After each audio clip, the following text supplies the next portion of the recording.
Salam sejahtera, terima kasih kenal bersama dengan saya di Nazilin Unity Channel. Sanusi, Sanusi, Sanusi.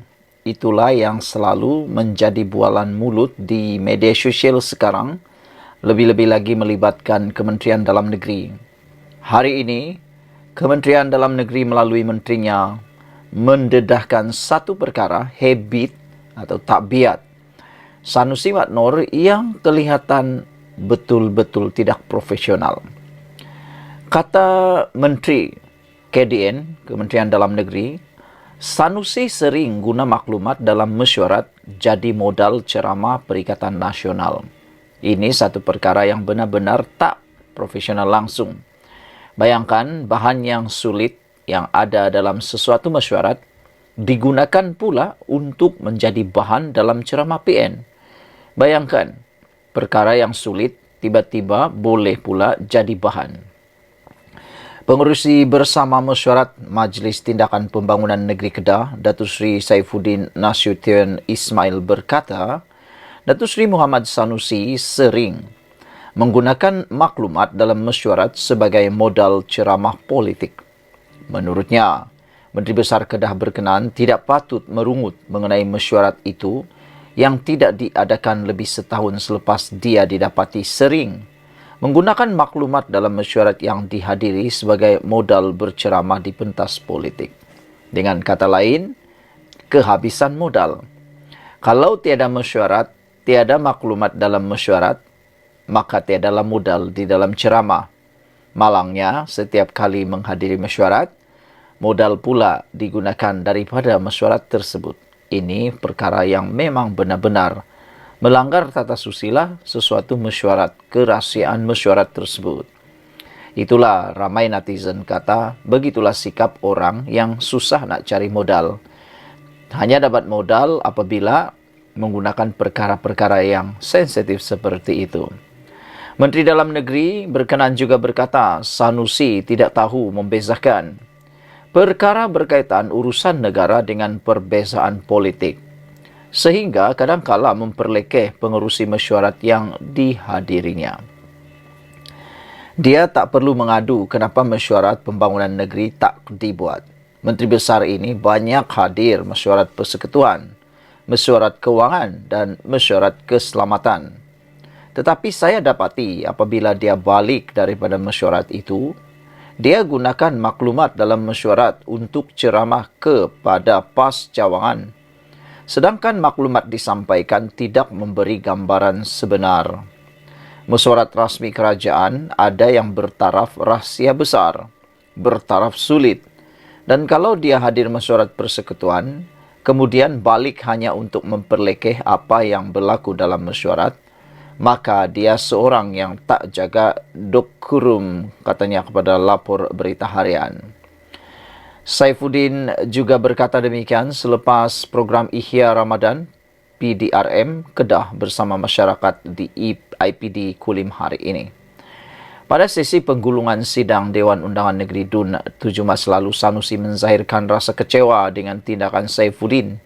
Sanusi yang juga pengerusi PN negeri itu mendakwa Saifuddin gagal mengadakan mesyuarat itu sejak lebih setahun lalu bagi membincangkan program atau projek infrastruktur kerajaan persekutuan di Kedah dengan kerajaan negeri.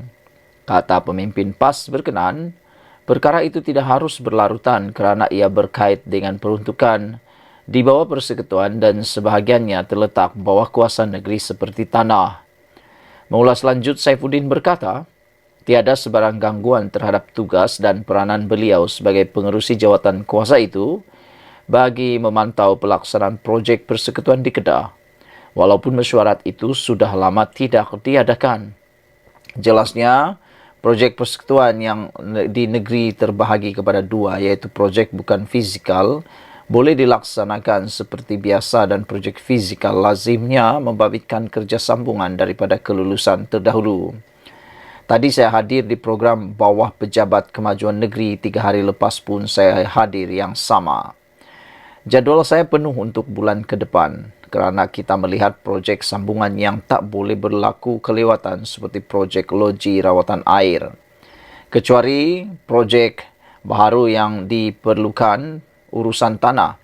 Tetapi jika projek persekutuan dia tak boleh bagi kerjasama, dan jika dia boleh berubah jaga etika, saya tak ada masalah menyegerakan mesyuarat yang memerlukan kehadirannya, tambah Saifuddin lagi.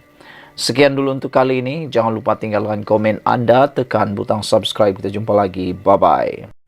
Selamat petang, salam sejahtera. Terima kasih karena bersama dengan saya di Nazilin Unity Channel.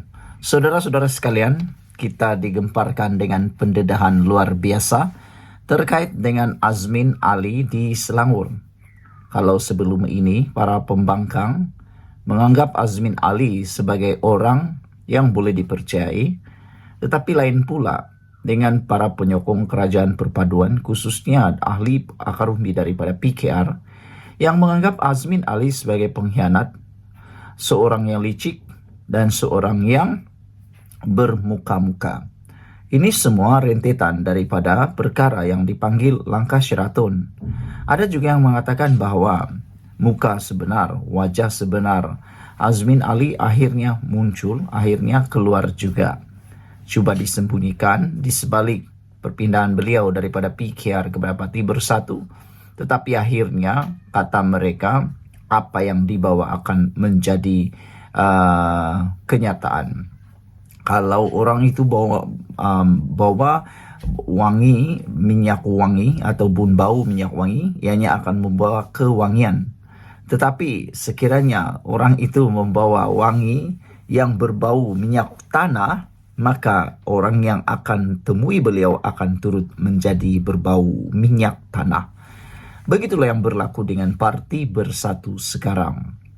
Selepas kehadiran Azmin Ali di parti tersebut, pelbagai isu mula timbul, pelbagai perkara yang sensitif yang tidak pernah dipikirkan berlaku dalam parti pada Parti Bersatu berlaku juga.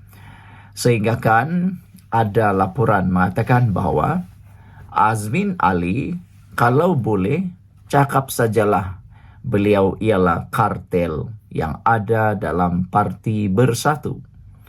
Seorang ahli bekas ketua penerangan Parti Bersatu di Selangor mengatakan bahwa kononnya ada kartel dalam parti tersebut, yaitu dinyatakan oleh Adun Selat Klang. Beliau berkata, beliau tampil mendedahkan apa sebab atau mengapa beliau mengambil keputusan menyokong Menteri Besar Selangor, yaitu Amiruddin Syari.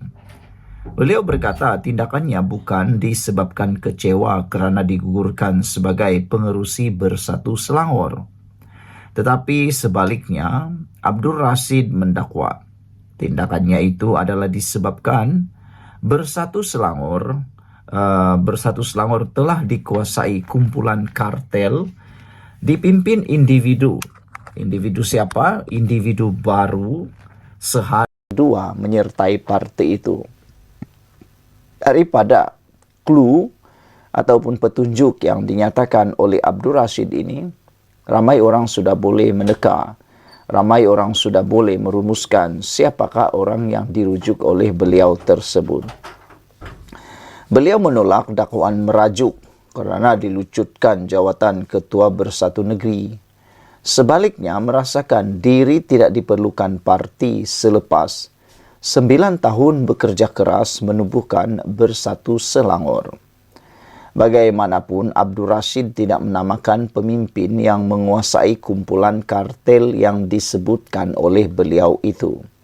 Persoalannya ialah, kenapa tidak disebut dengan terus terang saja kartel-kartel tersebut?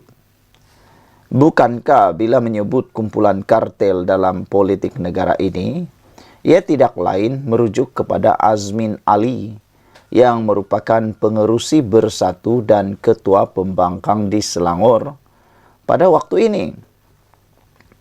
Sebutlah terang-terang Bersatu Selangor kini dikuasai Azmin, kan senang. Selaku Ketua Bersatu Selangor sebelum ini, Abdul Rashid seterusnya mendakwa beliau dipertanggungjawabkan mengenal pasti calon parti untuk bertanding pada PRN tahun lalu.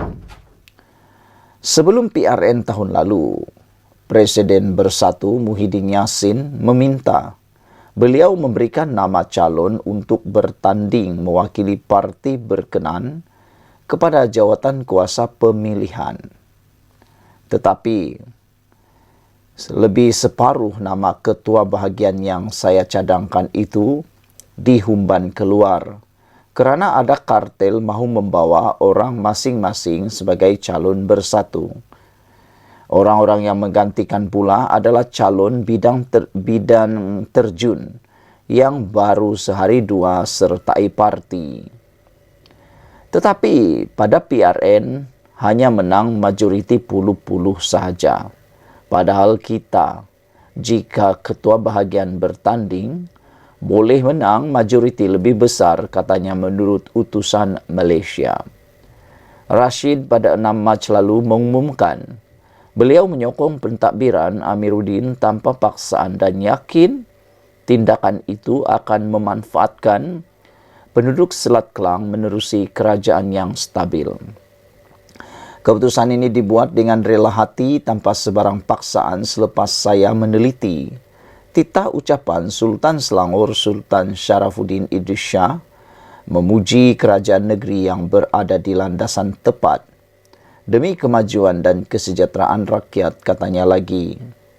Tengok apa yang disebut Abdul Rashid mengenai pemilihan calon ini pun dah dengan mudah difahami merujuk kepada kelakuan Azmin Ali. Nak berselindung dan segan-segan menyebut nama Azmin Ali buat apa? Itu laporan yang amat menarik pada kita hari ini. Antara yang memberikan komen berkaitan isu ini adalah beberapa orang daripada netizen yang mengatakan bahawa itulah yang diperoleh, itulah yang akan didapat sekiranya berkawan dengan orang yang telah pun dicop sebagai pengkhianat. Apabila anda berkawan dengan orang-orang seperti itu, kata mereka, bersiap sedialah untuk dapat atau mengalami masalah bersama dengan beliau. Saudara-saudara sekalian, adakah benar kumpulan kartel yang disebut itu ialah Azmin Ali? Tapi mudah untuk memahaminya dan dapat meneka orangnya tepat. Kerana apa yang dikatakan oleh Adun Selat Kelang, beliau kata tindakannya meninggalkan bersatu, tindakannya itu disebabkan Bersatu Selangor telah dikuasai kumpulan kartel dipimpin individu baru sehari dua menyertai parti itu.